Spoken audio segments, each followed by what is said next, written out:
ரீசெண்டாக நாங்கள் கும்பகோணம் போயிருந்தோம். அவ்வளோ தூரம் போயிட்டு சுவாமிமலை விசிட் பண்ணாமல் வந்தால் எப்படின்னு சொல்லிட்டு சுவாமிமலைக்கு போயிருந்தோம். அன்றைக்கி எங்களுக்கு தெரியாது ஏன் கோயில் அவ்வளோ ரஷ்ஷாக இருக்குன்ட்டு. அப்புறம் விசாரித்ததுக்கு அப்புறம் தான் தெரிஞ்சுது அன்றைக்கி தான் சூரசம்ஹாரம்ன்ட்டு. ஓகே, சூரசம்ஹாரம் நடக்க போகுதா, சரி பார்த்துட்டு போகலான்னு நினச்சேன். பட் கோயிலில் ஃபஸ்ட்டு என்ட்ராகவே முடியல. அங்கேயே ஒரே ரஷ்ஷாக தான் இருந்துச்சு. அப்போ தான் இந்த சூரசம்ஹாரத்துக்கான ப்ரிப்பரேஷன்லாம் நடந்துகிட்டு இருந்தது. எல்லோரும் ஒரே முருகா முருகான்னு கத்திட்டு ஒரே கோஷம் எழுப்பிட்டு பண்ணிகிட்டு இருந்தாங்க. பார்க்க ரொம்ப சூப்பராக இருந்துச்சு. இந்த மாதிரி 2 குதிரையில் ஃபஸ்ட்டு ஒரு குதிரை போச்சு, அப்புறம் செகண்டு இன்னொரு குதிரை போச்சு. நான் சூரசம்ஹாரம் ஸ்டார்ட் பண்ணிட்டாங்க போல், ஓகே நம்ம பார்த்துட்டே போகலாம் அப்படின்னு நினச்சேன்.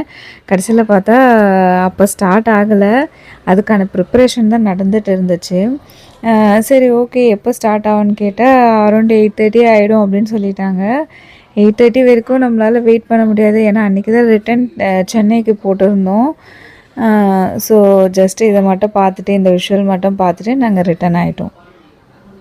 பட் ஸ்டார்ட் பண்ணும்போதே ரொம்ப பிரம்மாண்டமாக இருந்துச்சு. இது பார்க்கவே ரொம்ப அழகாக இருந்தது. பட் எங்களால் தான் இது பார்க்க முடியாமல் போயிடுச்சு. அட்லீஸ்ட்டு கொஞ்சமாச்சு பார்த்துட்டுலாம் நினச்சோம்.